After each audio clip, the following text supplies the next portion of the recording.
Sony has managed to make an OLED screen that's just a fifth of a millimetre thick.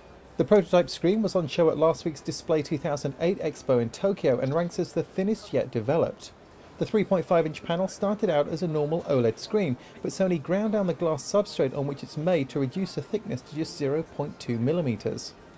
OLED technology is being chased by many display makers as a possible replacement for today's dominant LCD technology. OLED pixels emit their own light, so don't require additional illumination, and that means that OLEDs are thinner and use less power than LCD. They also handle fast-moving images better and offer good colour reproduction. At the end of last year, Sony began sales of the world's first OLED television. The XEL1 is based on an 11-inch panel that's 1.4mm thick. Sony has stashed most of the TV's electronics in the base of the set, so the display thickens to only 3mm with a plastic case around the screen. Using the same glass grinding trick, it could be made even thinner. Sony also showed an 11-inch panel that was just 0.3mm thick. That's less than a millimetre thinner than the commercial panel being used in the XEL1. The panels aren't Sony's first thin OLED screens.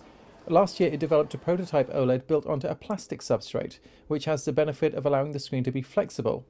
The screens shown in Tokyo last week, while thin, were brittle because they're still glass-based.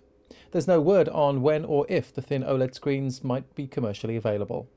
In Tokyo, this is Martin Williams, IDG News Service.